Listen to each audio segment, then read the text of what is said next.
Good Friday morning, just before the weekend. Sober on Purpose family, Rise Above Addiction, Facebook community. I am so excited to be with you. I think we're running a little late this morning, and I could blame technology. I could blame myself. I could do a lot of blaming. When I do that blaming, guess what? I just get stuck. In fact, some of the things that I was looking at yesterday around blame, they're all saying, oh, you just get stuck when you blame people. And I would love to blame Facebook. I would love to blame, not getting enough sleep, all of those things. Blaming is as old as Adam and Eve. So let's think about that. It is Genesis 3:12-13. And you probably know the story, and it follows women around a lot, but let's get really cozy about this. So there are several interpretations on how to look at this in the Bible, and especially in the Torah itself. When Adam says to God, I got the apple from her, she gave it to me, so I ate it. And then God says to Eve, what were you doing? And she says, the serpent deceived me and gave it to me. So we've got a chain of three happening, right? God says to Adam, I know something's up because I can't find you in the cool of the garden, and you're ashamed now. Shame entered the picture. So Adam passes the buck, passes it on to Eve, passes it on to the serpent. And what do we know? That Satan is the father of lies, that he's out to deceive us, he's out to seek and destroy. So when we hit that shame grid, something in us that makes us feel ashamed, why were Adam and Eve hiding? Because they felt ashamed. And they needed to justify why they were hiding. So in that justification, Adam blamed Eve, Eve blamed the serpent didn't really care. And because who is he? He's fallen from grace already because of his choices, right? So when we look at blame, it is something that has been with us as the fall happened. So we live in a fallen world and we look at blame. Now, do we have choices around that? Of course. Scriptures talks about a lot of choices around that. But let's go back to Adam and Eve. So the serpent told Eve, wow, did he really say you can't eat of this tree? Why would that be? Why does he want to keep that from you? She expected something different than what happened. She saw the fruit was good to eat. She expected something different. Her expectations were set up to lead her to believe something else. Did she check with God first? Did she check with herself first? Did she check with her husband first? Did she check with anybody first? And there may be reasons behind that. Biblically, the serpent could have been so scary, so dragon-like, so overpowering that they cowered underneath his power and felt like they needed to turn and eat it, or they were going to be killed by the serpent. We get this watered down version that it was all nicey nice and they just made a decision. There's biblical understanding that may not be the way it happened. So when we look at this, what we've got happening is a problem, right? There's a problem in an addiction household, place where there's addictive behaviors. There's someone who is dealing with some kind of addiction. Then when a problem happens, let's do this downward slope. So if you think about it this way, first there may be denial that the problem is happening. Then there may be shame around the problem. You can see it in Adam and Eve. There's shame around the problem. Then there's fear, there's hurt, there's sadness, there's possible anger, frustration with self. It gets very heavy. So this problem gets really heavy, and I want to get rid of it. It is much easier to place blame on you than to keep carrying this heavy problem myself. So I am looking for somebody who is, get this, blame worthy. Either they can't defend themselves, they've already been set up as a scapegoat, they have done some things that set them outside of the bounds of our normal family context. And so it's easy to blame them. We may do this with sarcasm, we may do this with humor, we may do this in all kinds of ways, but we're still laying blame. That's the interesting piece. We are laying blame. And why are we laying blame? One of the reasons is they noticed. So if someone comes to you, and I did this little scenario, this is a silly scenario. So think about it. A child spills grape juice on a white carpet, right? Well, mom notices and she gets upset, but whose fault is it really? She bought the grape juice, right? Well, then the store stocked the grape juice, so are they to blame? And then the doctor said, well, the grape juice is really good for your child, it'll give them a lot of vitamins, it'll make them feel better, and it's really important for them to have it. So is it the doctor's fault? And then the farmer grew the grapes and the grapes got put in a jar. Is it the farmer's fault? Or is it God's fault for even providing grapes that would be purple enough to stain the white carpet? As you can see, it rolls downhill. And what happened was there was a noticing of this was a problem, but instead of dealing with the problem, which is there's a grape stain on the carpet, right? There's a grape stain on the carpet. We don't want our house to look like that. We want to keep things clean and tidy. How do we do that? So do we go through the chain of blame? And in an American society, that's one of the reasons why we're so litigious, is we go through this chain of blame. Who can I find to lay this problem on rather than taking responsibility for myself? So in this carpet scenario, yes, mom bought the grape juice. Yes, the doctor recommended it. Yes, the farmer grew it. Should we blame somebody about this problem? Well, if the child was super young and they dropped it on the floor, maybe there needs to be a reconstruction of how and when they drink grape juice. Or maybe grape juice, white grape juice is the option. So those are solutions. Does blaming get us anywhere? Not taking responsibility, does it get us anywhere? So the young child, can they take responsibility? Of course, they can say, I'm sorry. They can help clean up. They can do those types of things. Can mom take responsibility? Yeah, maybe it wasn't the best idea to give this little guy some juice. Now, if it's an older person, should they take responsibility and clean up their actions? Yes. And we're told that over and over in scripture. So here's the issue in the addict family, the family with addiction issues, is that when we look at this, we are saying, I can't manage this. So what is happening is what's happening in Proverbs 26:13. Whoever conceals transgressions will not prosper, but he who confesses and forsakes them will obtain mercy. So what's happening is there's enough pain and hurt that transgressions are being concealed. I am solving this with substance. I am solving this with work. I'm solving this with pornography. I'm solving this by blame, by rage, by anger. I'm placing this problem outside of me because remember the first part of this conversation, this problem is so heavy, I cannot hold it.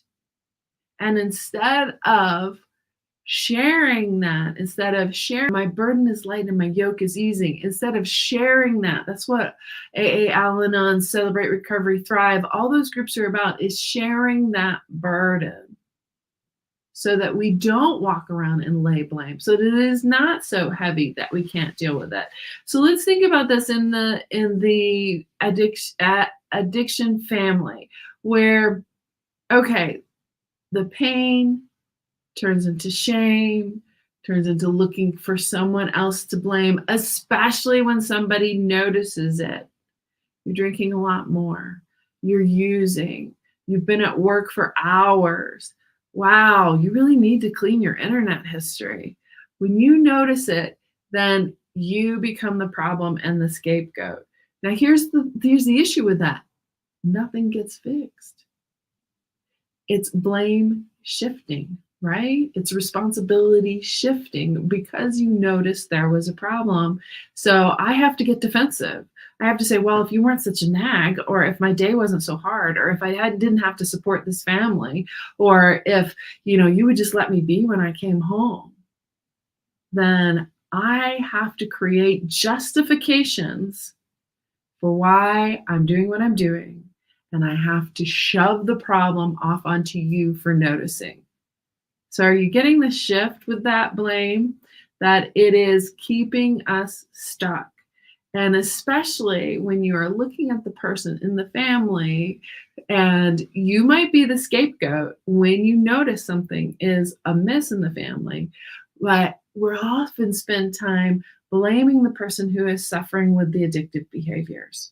So we shift into that and we say, all would be well if they would just get better. We wouldn't have all these problems. We wouldn't have financial issues. We wouldn't have issues with our kids. We would be this happy family. We would be like all those sitcom families where everything's okay. Or at least we would be able to work it out in 23 minutes with commercials in between. This is a family issue if blaming is happening. Because what's happening is instead of looking at the real issue, instead of looking at the problem, we're offloading it and saying the person is the problem. So as we began to change that focus, guess what happens? We began to look for that scapegoat. So Adam looked for a scapegoat, pinned it on Eve. Eve pinned it on the serpent. And then there became disconnection.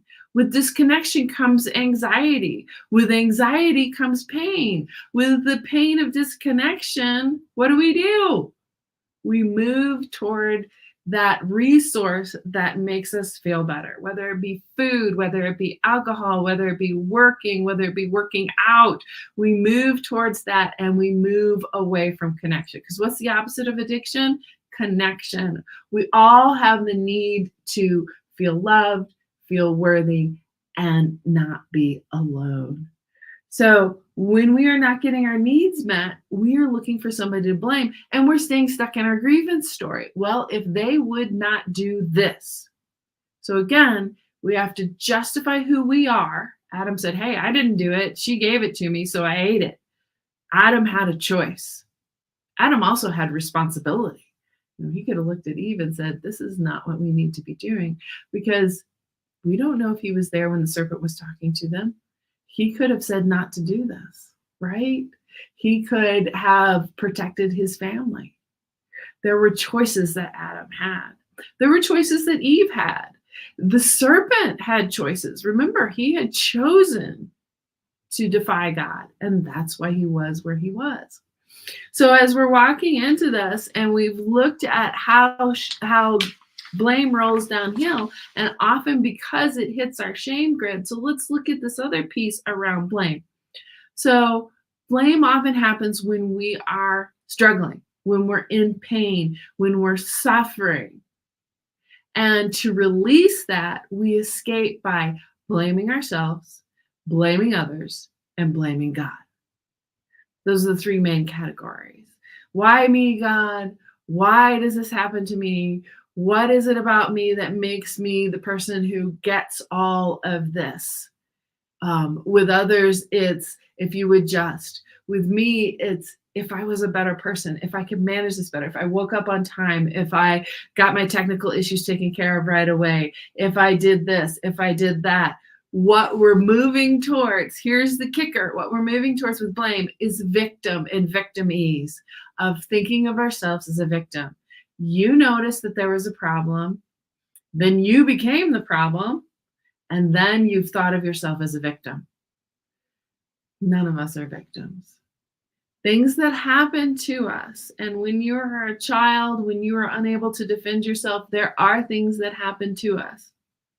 What we know from forgiveness work is it is for us, and if we continue to blame that person who acted on us, when we had no ability to defend ourselves is we will stay stuck in that grievance story. We will stay right there. We will not be able to move on with our lives. That becomes about us as we begin to move into adulthood and agency. Yes, that was wrong. Abuse, sexual abuse, neglect, all those things that happened to us in childhood. We can say that's wrong. And Jesus weeps for us around that being wrong. But we're unable to help ourselves and help others unless we begin to take agency. Now, that's a really big word, but let's talk about what that really means. What that really means is taking responsibility for our own actions and saying, now that I am able as an adult person to take responsibility for my own actions and to know where I begin and you end, and to control what is mine to control and not to control you. That is agency. The belief that the choices that I make in my life about my attitudes and my reactions can change how I live my life is agency.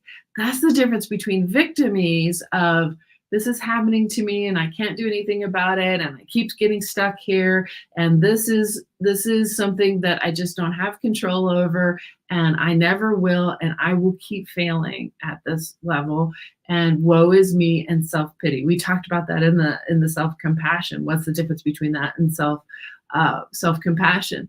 So when we walk into victimese, it's their fault, they did it, she handed me the apple, all of those things. When we walk into agency, we pause. So here's the steps for today.